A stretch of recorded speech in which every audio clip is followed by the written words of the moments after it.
We move on into growing outrage after a deadly police shooting. Tonight, the officer's defense for the first time here. Dashcam video showing the father of four with his arms up right there, walking back toward his broken down SUV just moments before he was shot and killed.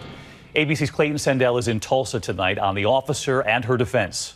And we should warn you that the video that we're about to show you is very graphic. Let's not forget that this was live streamed through social media, and this was by the girlfriend of Philando Castile. It was a very dramatic event as it was unfolding, and of course, live online. Good evening, and we begin this Monday night in Baltimore, where there is an intense focus on several videos now captured of the same arrest. The suspect being put into the back of a police van. That suspect, Freddie Gray, would end up with a severed spine. He would later die.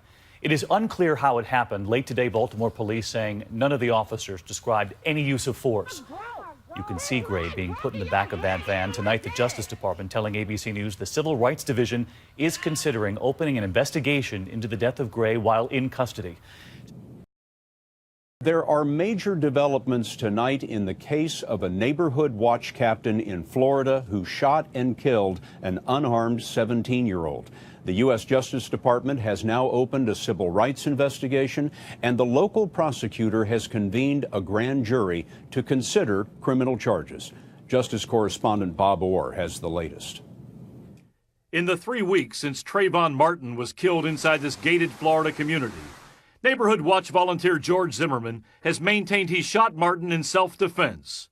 But attorney Benjamin Crump, who represents Martin's family, says the unarmed teenager was targeted because of his race. Is this a bored child or a threat to public safety? Someone who saw him pacing around a Cleveland park was worried enough to call the police.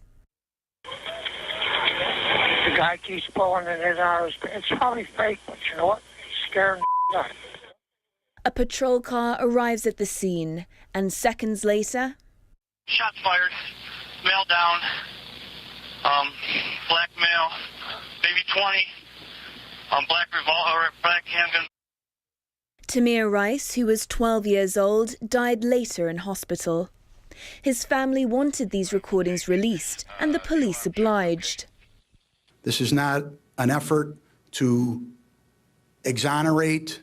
It's not an effort to show the public that anybody did anything wrong. Police say Tamir was told 3 times to raise his hands, but his family questions the speed of the incident. It is our belief that this situation could have been avoided and that Tamir should still be here with us. The video shows one thing distinctly: the police officers reacted quickly. This comes at a time when the country is at boiling point over the treatment of young African Americans by white police.